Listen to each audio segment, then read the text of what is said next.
Hi, I'm Kate. I'm the head of Headteacher, and we've been working with Marcus now for a number of years, thinking about different projects that we've been running in school. Marcus supported us in stakeholder consultation many years ago when we were first considered for a new school. Unfortunately, we weren't provided with a new school until many years later. We were one of the first 42 schools identified for the Priority Schools Building Programme, and we discovered this information via the press contacting us because they spotted our name on the website. It was a government release, I believe, and that kind of has suggested the way forward for us over the last coming up to 3 years now. We waited for many months. I think about 5 months we were chasing people at the DFE to find out what was happening in relation to our successful bid to be a priority school, and we were told on numerous occasions that there would be an announcement coming, and that announcement never came. The DFE then, or actually it was the EFA that came to meet with myself and my governors, and we asked Marcus to join us at that meeting, and we were told at the meeting that we were already 4 weeks into a process, and that was a process that we didn't understand, and actually they really couldn't give us very much information about it.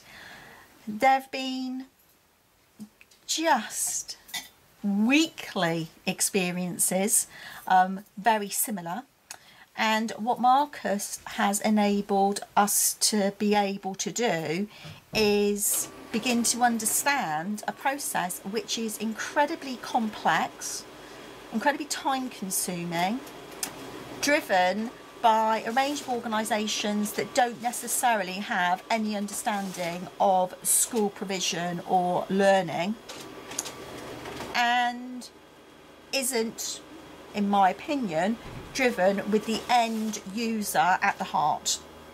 So stakeholders account for very little. The advice that we received from our local authority when we challenged the way that the process was moving forward, which followed very much a one-size-fits-all model, we were told by the local authority to sit back and enjoy the ride, and I'm afraid if we had sat back and enjoyed the ride, actually the building that we would be getting wouldn't be fit for purpose. It would be shoddy, it would be ill-conceived. I'm concerned that it would look very cheap and wouldn't have a huge amount of appeal.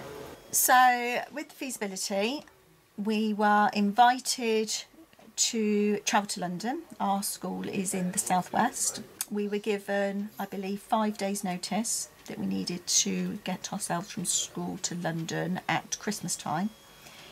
We went to I think it was headquarters of Mott MacDonald, who identified as being the project managers, and we were given a presentation during the morning by various departments of the Education Funding Agency regarding the build process, doing an audit of our furniture and equipment, what we would do with legacy furniture. That took the duration of the morning in a room that wasn't fit for the amount of people that were in it. And then in the afternoon we were given the square meterage of our school for the number of students that we had, and we were supported in thinking about how we would allocate that square meterage to spaces. And there was a list of spaces that the EFA expect to see in a primary school of a certain size, and the expectation was that by the time we left the room in the afternoon, we'd identified the space that was going to be allocated for each of the rooms, cupboards, toilets, corridor, circulation space, hall, and we were also expected to have identified the adjacencies and what the adjacencies would be of rooms and how children and parents would navigate their way around the building. That was used to then move us into a feasibility study with the architects who had been contracted to come up with a model design. What happened through that process excuse me, was that the model design was used as part of the tendering process for contractors to secure the contract to do the design and build. Unfortunately, through the feasibility study, the designs were proven to be too expensive, and it wasn't those architects that then moved through into the actual design and build. It was an architect that was appointed by the main contractor. So through that process, we spent, I believe, 2.5 months designing our school, and it wasn't the school that we then ended up with. Again, through that process, what Mark was able to do is he attended all the meetings with us. He enabled us to be able to identify what were our core principles of our school design in our school building, why we were looking at creating particular spaces in order to be able to support us in translating how we wanted our school to function. He was able to translate that into actual school design. So do you think involvement with me and with us has helped you?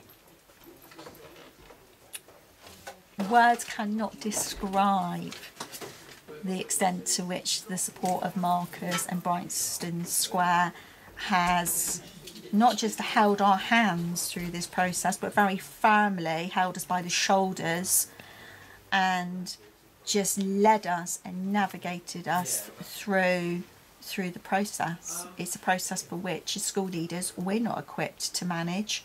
We expect to be encountering people who have the same level of professionalism and knowledge as we do in our field of work, but unfortunately, through the Priority Schools Building Programme, that is not the case.